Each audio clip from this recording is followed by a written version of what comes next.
And they're better, they're more conscious than they were initially after the traumas occurred.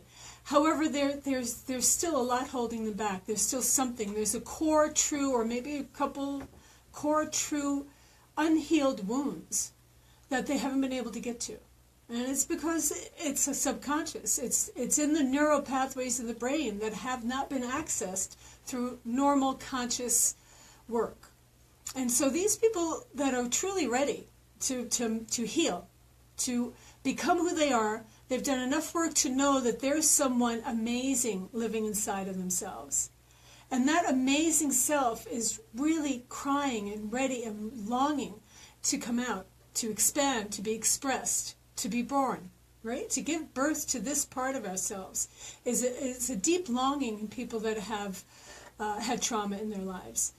And when we begin our rapid eye sessions, the first thing that I recognize in that person is that spark of divine, that amazing part of themselves that has been buried and hidden under the pain and the trauma, but that is so ready to come forth. And so we do the work that is really very simple. It has a lot to do, obviously, it's rapid eye technology, so it has to do with eye movement and blinking the eyes and working with the eyes in a way that accesses different parts of the brain, so that these memories, these blocks, these old programs that stop that amazing self from actually coming forth, they get released and they just disperse. They disappear. The energy that's holding the old trauma in place literally just dissolves. And it makes room and allows for this amazing self that's wanting to be born to show up. And I wish I'm going to start documenting how many people, because I know it's well over 80%, maybe 90%, that will tell me after just a few sessions that they are seeing measurable, definite, life-changing ways of being.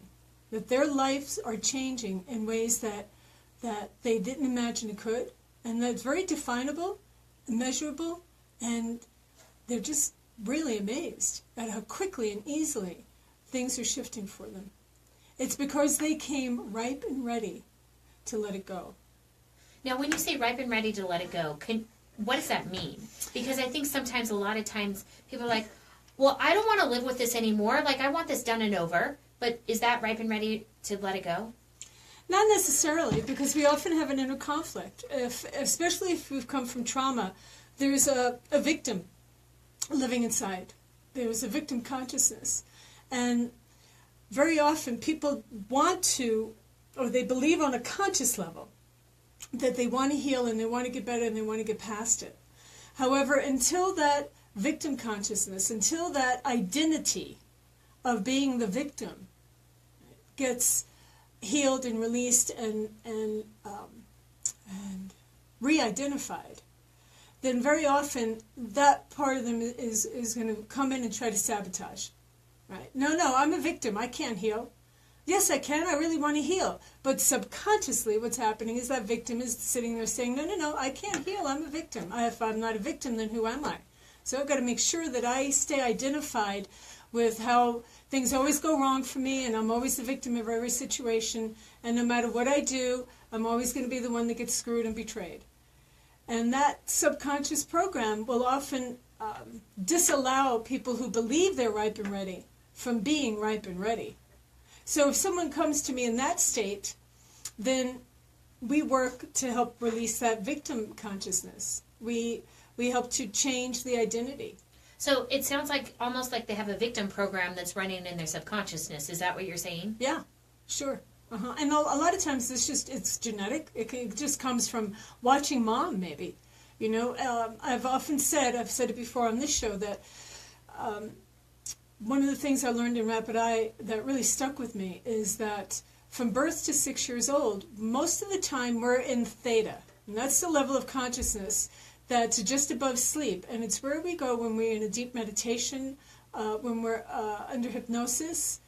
It's where we're the most suggestible. We're actually in theta just as we're going to sleep at night and as we're waking up. And that's why often they'll tell you, if you want to program yourself, to listen to something as you fall asleep or when you first wake up. And so anyway, we're in that state of high suggestibility until we're 6 years old. So as children, everything we see and think and hear and what people tell us and teach us, we take as absolute truth. So when we're watching mom play out her victim role, because it's genetically her mother's mother did that, right? So we've got it in our genes. So it's coming from your DNA too. That's right. And it's being modeled in the behavior. That's right, exactly. So Bruce Lipton talks about this, how we can genetically turn our characteristics on or off. But if we have a propensity, let's say we carry a gene for a victim, and it's in our environment, watching it and being exposed to it can trigger that. And so we see it, we take it in as truth, we think, oh, that's how we're supposed to be. We're supposed to be victims. And then, of course, our DNA just wakes right up and says, oh, yeah, of course, you've come from 18 generations of victim. And so that person grows up with that consciousness. And when you have that kind of guilt and betrayal perception, when that's the consciousness, then all of your projections, all of your experiences will reflect that. So essentially every interaction, any type of relationship, whether it's work or personal or, maybe it's civic, you're saying that pretty much everything is most likely going to result in some type of victimhood if you have that program running in your subconscious. Right. Absolutely. And when we have that, we actually set people up for betrayal. Really? There's a core belief that people betray me. So there'll be a completely subconscious interaction in relationships that will set the other person up to do something that the victim can perceive as betrayal. We kind of walk around with a sign across our forehead that defines who we believe we are. And people will come along and their subconscious will read that sign and say, oh, you're a victim? Okay. And then they start to play into your expectation of them. So it's really pretty fascinating how that subconscious controls relationships and choices of all kinds. Okay, so I imagine that there's some people listening to the show right now thinking, oh my gosh, I know I fall into that control. Because even a lot of people in America, we are immigrants. It may be their parents or their grandparents came over as immigrants, and maybe they were fleeing a war or some other destitute type of situation. So they may have come over with this victimhood. And if you're thinking, oh my gosh, wait a second, this isn't my family line, what do I do about it? Mm-hmm.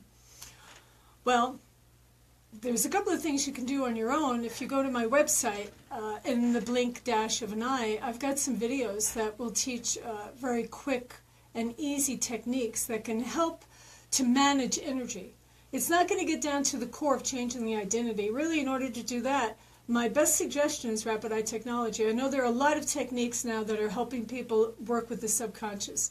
The one, I've been doing this for 20 years. In 2018 will be 20 years that I've been doing this as a master rapid eye tech. And so I'm a little biased. I would say if someone comes with that, has that question, they either come to me or they go to the Rapid Eye Institute directory and they look for someone that they can work with. I work remotely. I work with people all over the world. So you can come to me no matter where you are. But the idea is that you want to get that programming off the neural pathways. So what's a neural pathway? If you were to cut open a brain, you'd see billions of grooves, right? And well, maybe not billions, but many thousands. And each groove has its own theme. So we've got several. If we're running a victim consciousness, there's several neural pathways that victim runs on. And so if someone gets triggered, which would be very easy if you're running that consciousness, it doesn't matter what it is. You hear people language like, oh, they changed the time on me. That's a clue. When someone says they changed the time on me, or they this happened to me. To me, yeah. But especially that one on me. It's like they're doing it to them, personally. Or if someone did this to me. To me, that's right. They did it to me. Then exactly. When they're holding somebody else responsible for what's happened to them. So there's a blame going on. Yes, absolutely. Okay. Yeah. But it has to. Somebody has to be blamed. If I'm the victim, somebody has to be blamed for doing stuff to me, right? So anyway, this neuropathway, so let's say, I mean, it could be even something as simple as someone at work changing your schedule, right? And that's going to trigger a neuropathway of feeling like a victim, right? I'm powerless to this job. They changed the schedule on me. They did this to me, and now I can't go on my date tonight. And so even just that is going to trigger that neuropathway of victim. And within a very short amount of time, within just a few minutes, that person could be in full-blown victim mode.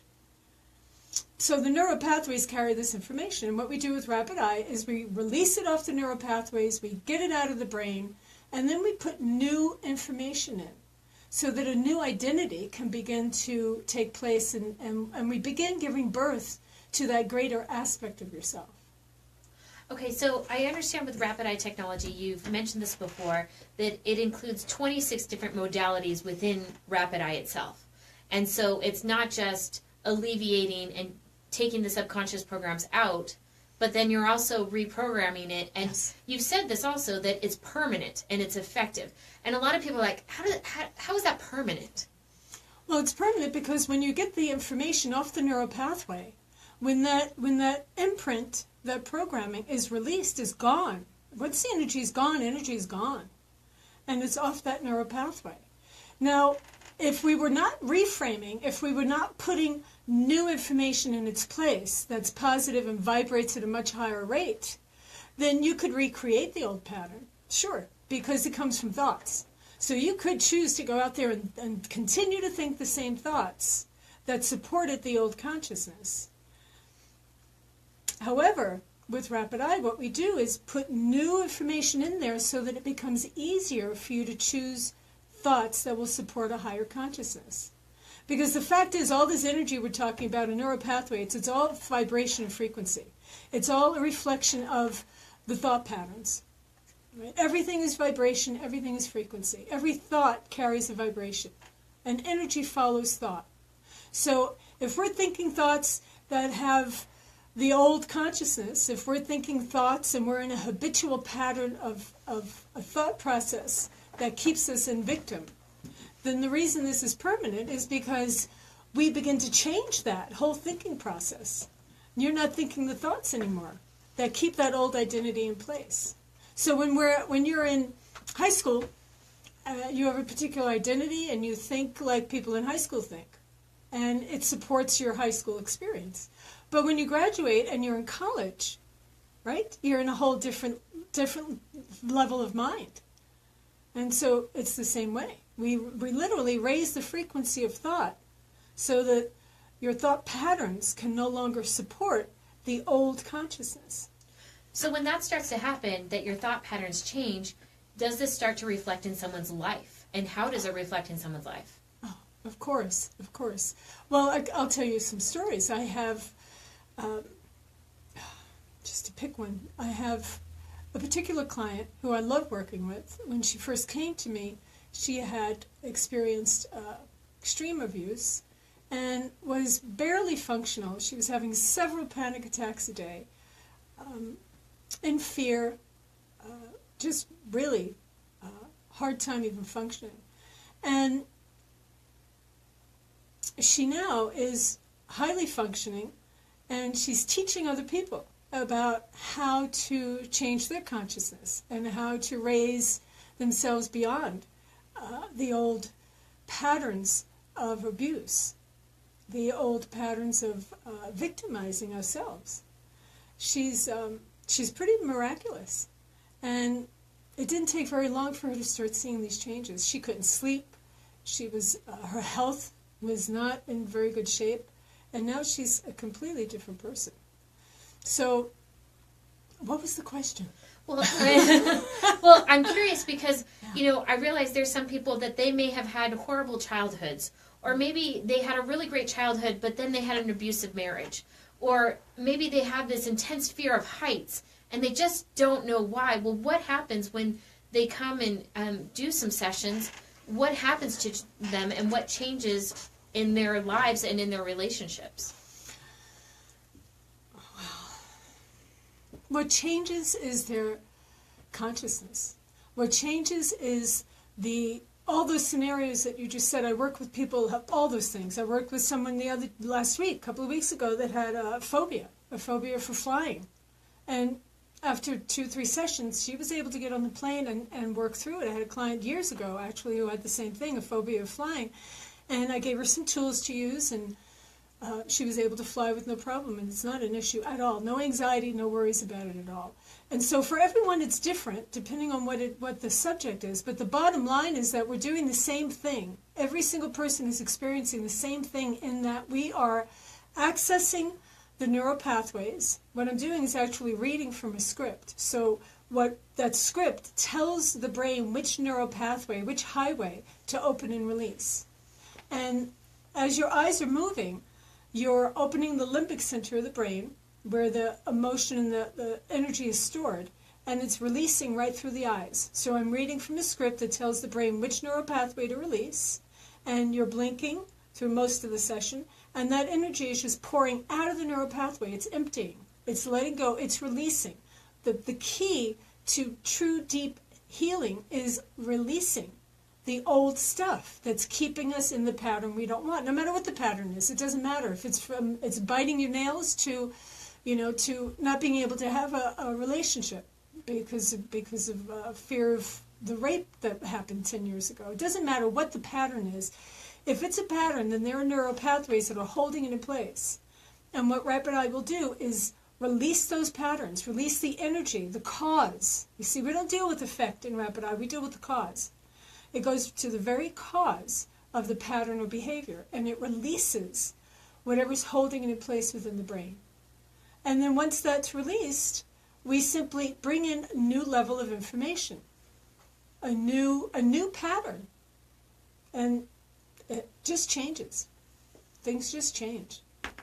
Okay, so I mentioned a couple of scenarios there, but I'd like to hear some anecdotes. I love hearing stories about how people go from maybe the worst of the worst to the best of the best, because that is very inspiring to me. So can you share some stories with us?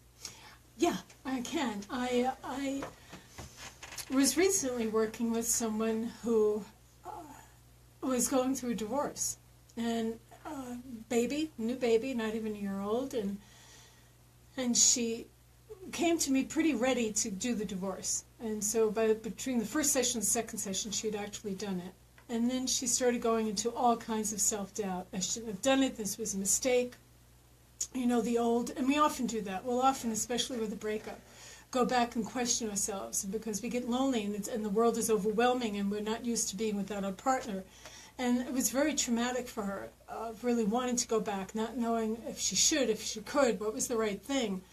And it was starting to increase a high level of panic in her. And we had 2 sessions around this, and then by the third session, she was completely calm, right back to her sense of self-assuredness, certain that she'd made the right decision, empowered and able to move forward, ready to look for a new career. And I asked her, has this work been serving you? And she said, it has absolutely changed my life. I feel like a different person. That's recent. I can tell you a number of years back, I was working with someone who truly, truly wanted to be married. And she was petrified of having a relationship. She had had some abuse and some really tough relationships and, childhood imprints of really not being good enough, not being worthy. And she really wanted a relationship and was terrified. And she was in her 40s, and she had resigned herself to just being single the rest of her life. And within a very few sessions, she met someone, and not too long after that, they got engaged and they got married, and I was invited to the wedding, and it was extremely gratifying to see someone who had wanted a relationship for so long and had given up because she just was petrified, to being able to attend the wedding was really a wonderful validation for what I do. Well, let's see how many stories. So I've been working with many people when they start to come to me. I have one woman particularly in my mind who just high stress level, high anxiety, and overwhelmed. Everything overwhelmed her. No matter what it was, she just got into a state of overwhelm. And when that shows up, which is to some degree, almost everyone that comes in, they have some level of anxiety that they're not able to manage anymore.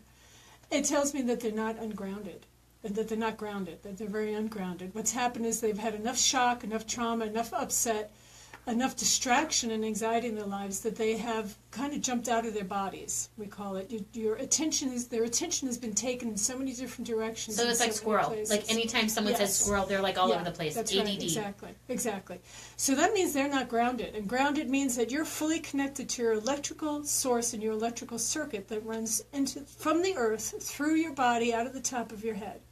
And that electrical circuitry flows through your body, and you feel grounded, secure, safe, certain. How many people do you know can say that on a regular basis, that they feel grounded, secure, safe, certain, and they know who they are? Not a whole lot. Not very many. Not very many, yeah. And so that means most of us are not grounded. So at any rate, the particular woman I'm thinking about came in this high state of anxiety and panic. And we simply did a 10th chakra. In Rapid Eye, we have an energy center below the feet that connects us, that plugs us into our electrical circuitry. And we ran that chakra, and we cleared out a lot of the stuff, and we pulled her energy back into her body. And she was completely calm and held. I saw her the next week, and she said all week she was clear, she was able to focus, she could go back to work. It completely changed her way of being, just that one simple session. So, I mean, I could go on and on. We could spend the whole rest of the show on stories. I have a couple of questions, because you've mentioned a lot of women. Do men come and see you, and Yes. what about kids? So can you share a couple of Yes. examples with that? Because I realize, I think a lot of women are in tune to be like, hey, you know what, this isn't working right. I got to go find something that's going to work for me. Yes. And sometimes there's fear with men of, I don't want to talk about my feelings, but it sounds like there's no talking about feelings going on whatsoever. Well, there is some, but not like therapy. It all depends. I have a coaching piece to it, but yes, about 40% of my clients are men, and it is partly because they don't necessarily want to have to come in and talk about their feelings and get vulnerable and do all that. They want to be able to come in and feel better, get it done. And so, yeah, we do talk about feelings because I have a large coaching aspect to it. And on that conscious level, we want to be able to identify and understand what's going on. However, most of the session is the releasing. So most of it is just letting the brain do what it has to do to get you to the place you want to be. We begin by setting an intention, and men will often, I notice, appreciate that. Everyone does, but a man really loves to know where he's going.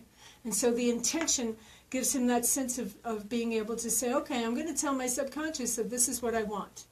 And we set the intention, and then we move into the session. And then at the end of the session, I'll ask, so do you remember what your intention was? And I always get this smile of, yeah, that's exactly what I wanted, and that's where I am right now. So yes, I do work with men and children as well. Very young children, I will often suggest that the parent comes to see me, because we call proxy. We can proxy the child. So the parent can actually do the work for the child if they're very young.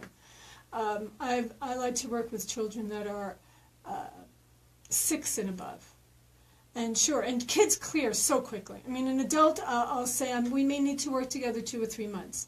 A child, 2 or 3 sessions. And a lot of times they just release it. Yeah, because they're neural pathways. So understand, remember, the neural pathways has the layers. The neural pathways have layers on them. As we have experiences that resonate with that neural pathway, a layer goes on, right? So let's say abuse. We have an abuse, the neural pathway starts. Another abuse, a layer goes on. Another perceived abuse, a layer. So the more life we live, the thicker the layers are on the neural pathways.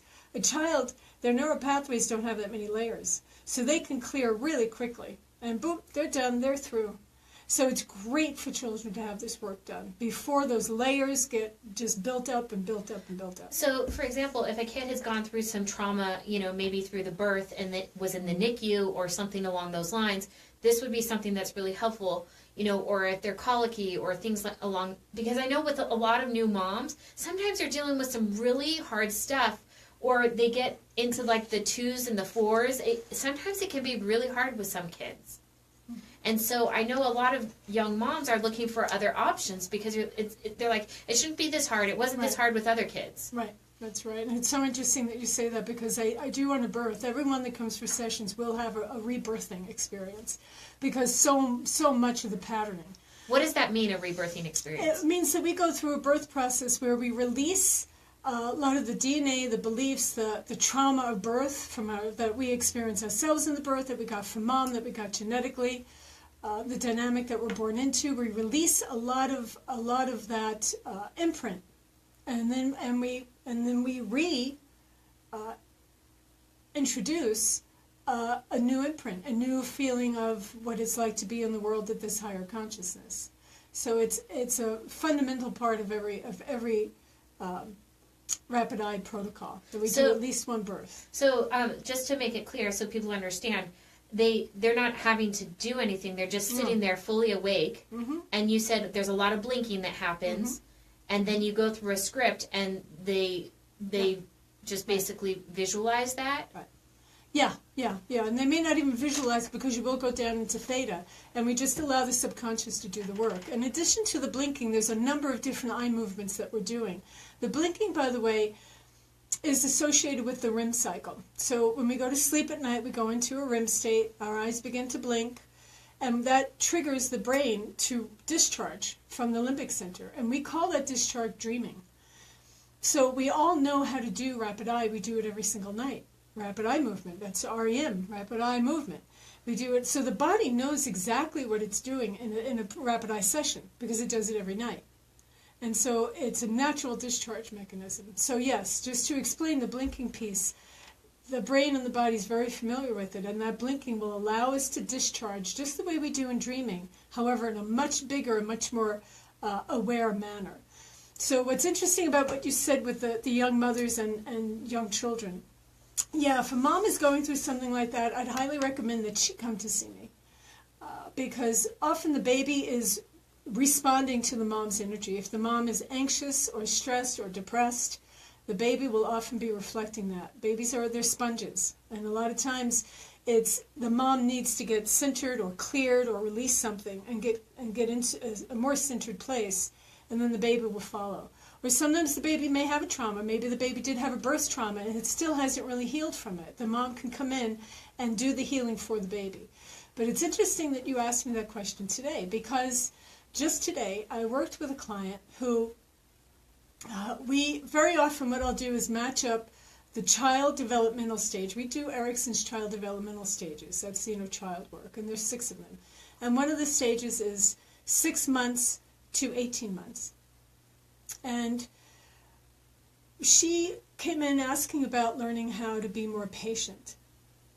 And so 6 months to 18 months is a lot about learning how to be patient, having our needs met. And if we have not had our needs met, then very often that pattern through our entire life, it gets set. And through our whole life, we feel like our needs are not being met no matter what. Now, it turns out that she cried a lot as a baby. So I work with that inner child stage, and I couple it with the chakra. So our chakras, our energy centers, if you don't know what a chakra is, look it up. It's important to know. It's an energy center within the body, and there's a number of them. And these energy centers are developed during different stages of our child development. And so from 6 months to 18 months is when the second chakra is being developed. And so I will often work together. I'll put the chakra that's being developed along with the age and blend them together in a session. And so this particular person, turns out that she said as a baby she cried a lot. She was known to be the crier. And obviously her needs were not being met. And so she was crying, not having her needs met, wanting them met, and it created a great deal of anxiety and impatience in her. And so working with the chakra and working with that child really gave her a huge realization. So the other thing that happens in a rapid eye session is that the dots connect, and you'll say, oh my God, I didn't realize. You know, she really came to understand how, as a baby, there were some needs not being met, and that's why she was crying so much. And now there are not needs that are not being met she's got a core belief that her needs are not met. And it causes a great deal of anxiety. So giving this baby what she needed, right? Working with this inner child and giving her the love and the attention and whatever it was that she truly needed was huge for her. And coming to a place of self-acceptance and feeling safe in the world, and having the understanding that everything has a divine order and a divine time. And the impatience transformed right there before my eyes into a real understanding of all is well. So yeah, that gives you just a little flavor of what happens when we work with the child stages. And with an actual child, it's just very easy. Well, and it's fascinating too as you're talking about this, because there's so many different forms of trauma that someone can go through, whether it's your needs are not being met when you're a kid, maybe you're not being fed and you're starving, when you're this little 6-month-old and you're starving, you're like, please, or maybe the diaper's not being changed, or maybe, so neglect, abandonment. Or maybe they're picking up on something that's happening in the household. Yeah. Or if the parents or the guardians are going through whatever emotional crises, and the kids are picking that up and taking that on, or if there's any form of abuse, because there's lots of different types of abuse, from, physical, mental, emotional, spiritual, sexual, and so on and so forth. I mean, in one book I read, there were 16 different types of abuse. I was like, holy crap.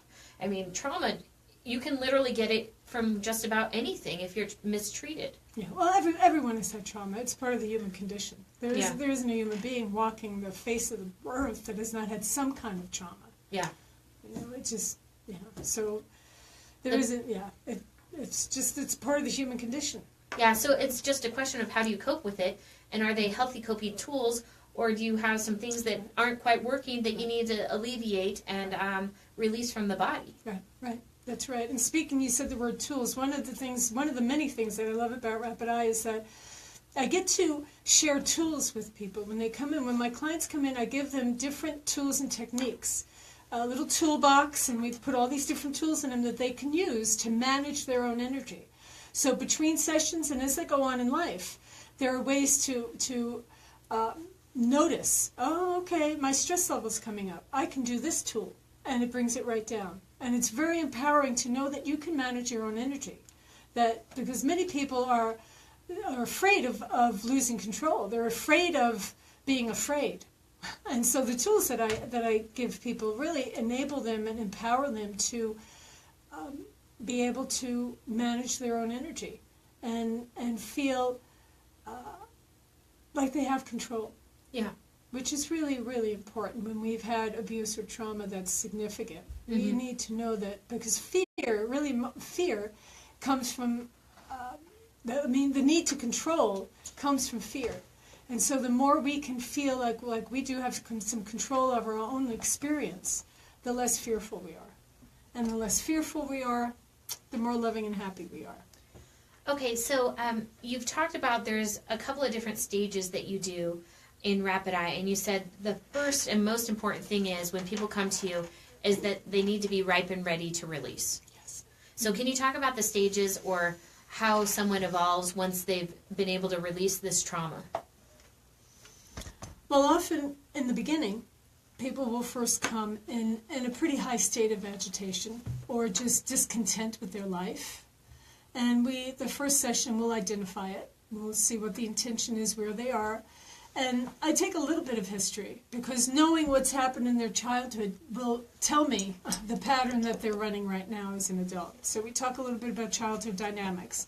And then I understand the pattern that they've come in with.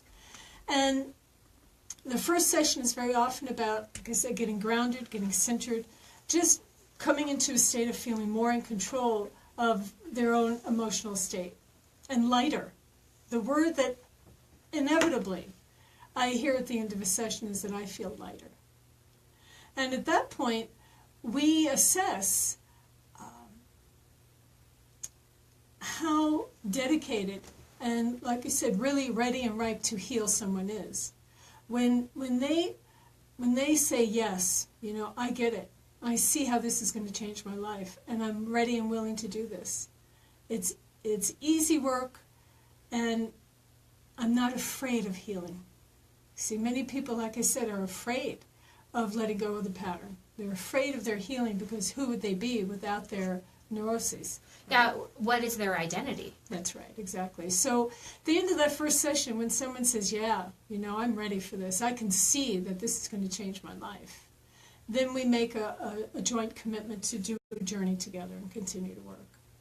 And there's just a way, it's almost hard to identify, Kate, that you just know when somebody is at a place where they've tried a few things and they've tapped into their power to some degree, enough so that they're frustrated. Then you know that there's that ripeness, there's that readiness.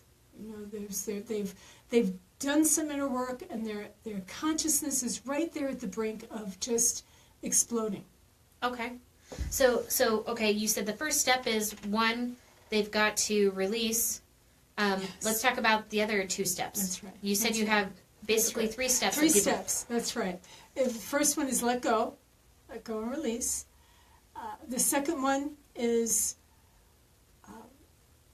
I'm actually going to put it in terms of my 3 A's. Okay. All right? So I work with the 3 A's.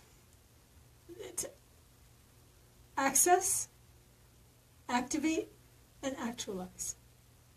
So we access what the pattern is. We access what it is that you don't want, so that we then can know what you do want.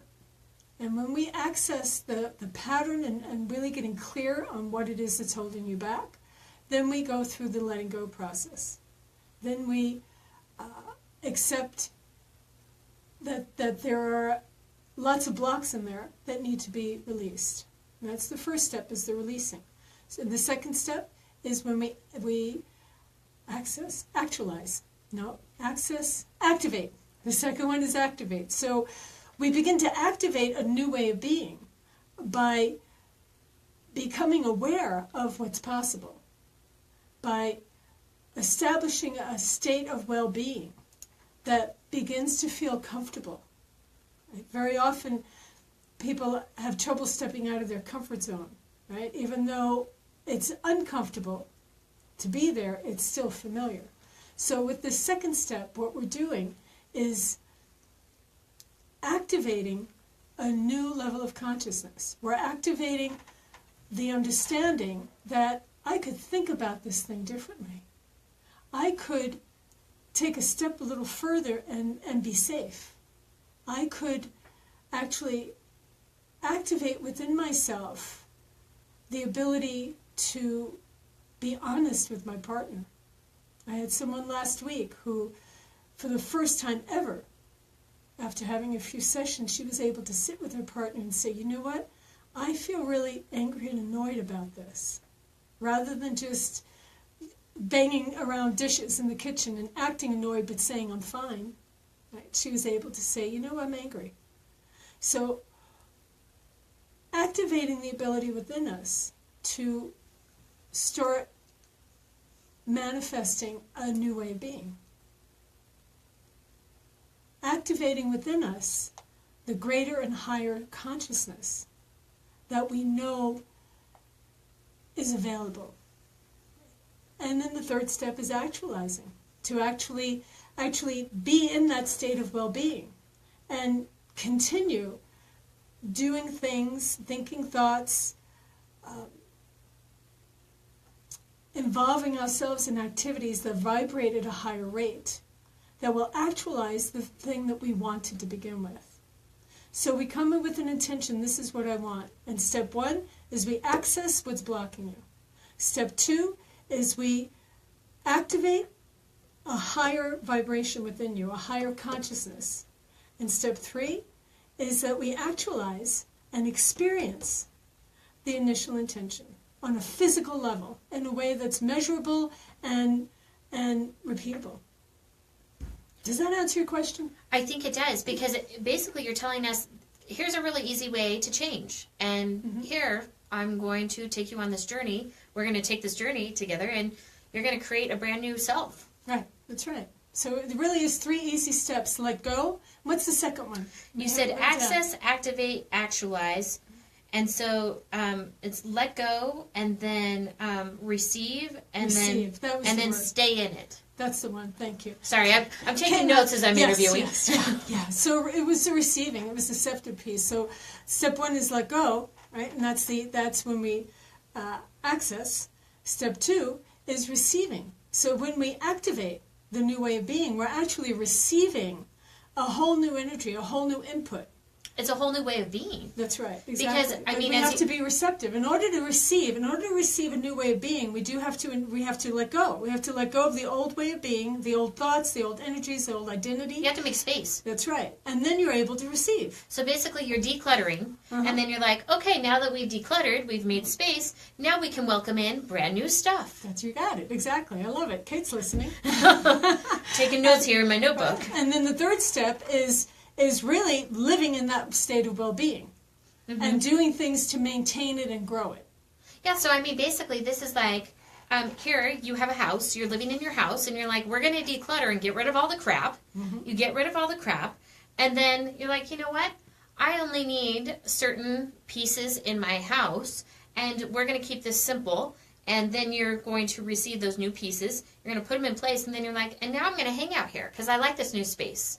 And it feels really good. And it's a sanctuary. And this is my space. And it's peaceful and lovely and joyful and easy. That's right. Exactly. And you're not going to move the pieces around in a way that's not comfortable anymore.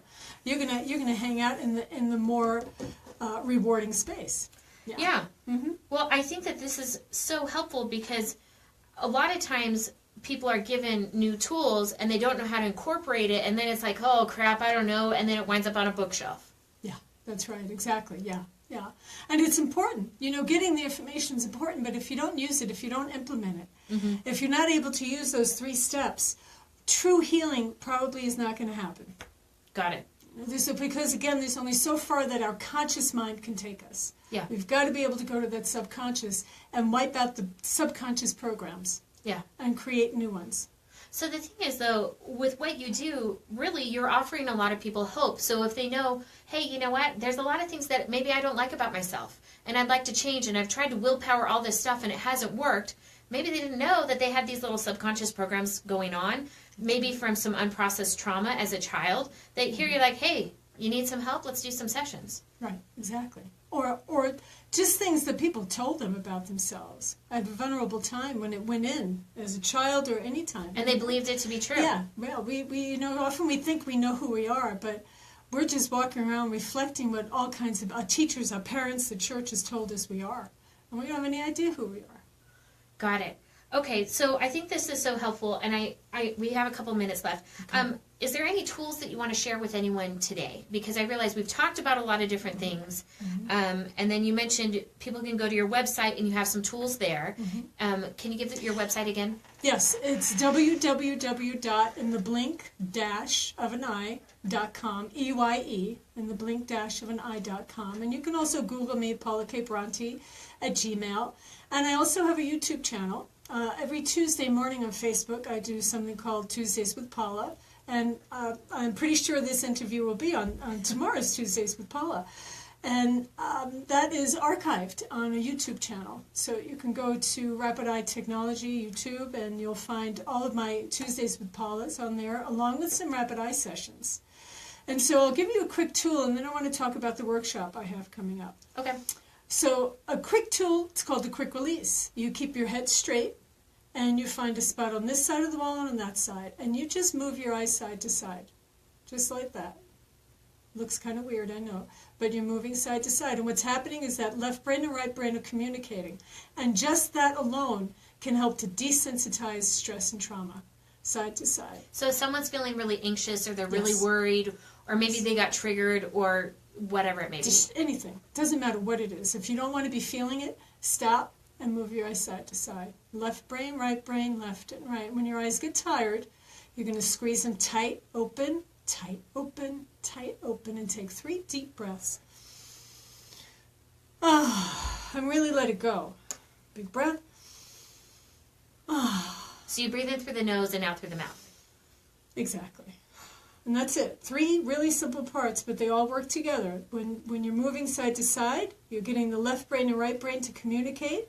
Yeah. rather than just having the left brain dominating and giving you all kinds of details that take you into anxiety. You're bringing in the right brain that sees the bigger picture.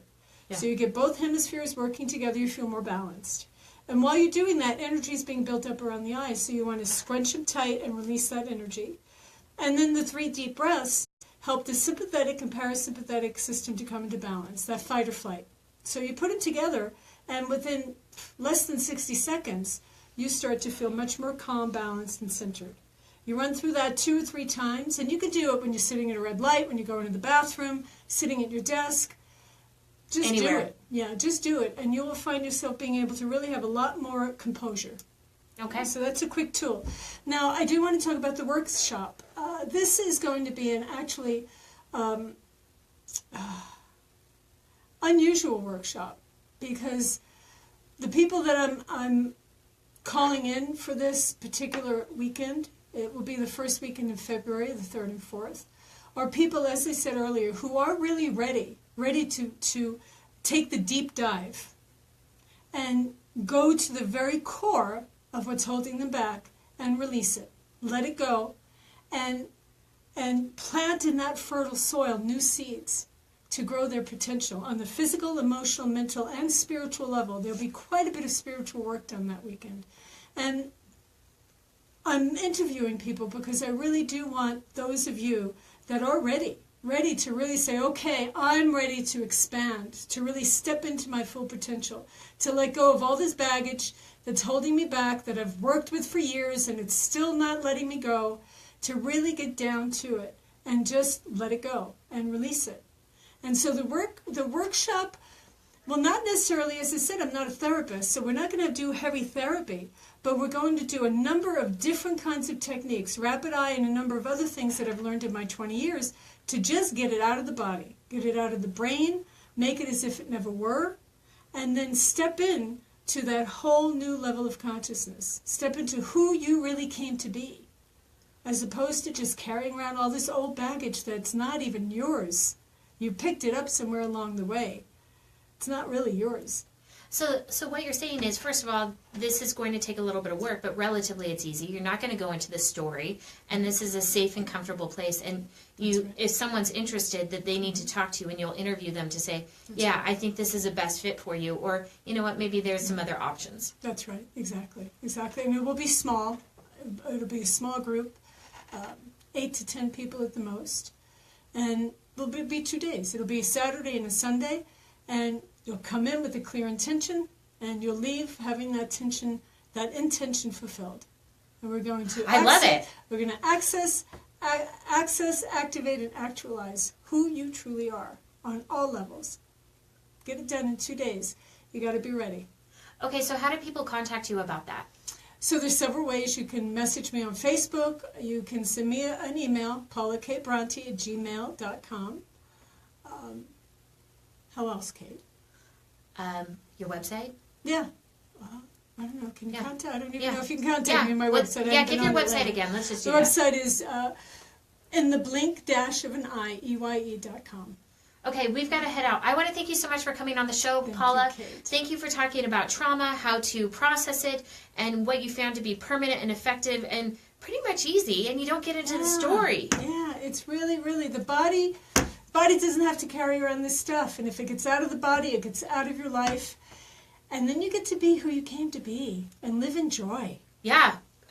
Imagine that. Yeah. That sounds amazing. Yeah. Okay, we've got to head out, but everyone, if you missed part of the show, you can go to ktalkmedia.com, click on show archives, it's podcast. Go to ktalkmedia.com, click on podcast, click on the Kate Allen Show, and it'll be available right there at the top. We've got to head out. Thank you so much again, Paula, for coming on the show. Thank you so much. The Russia probe, Manafort and bail. Donald Trump's personal attorney says the president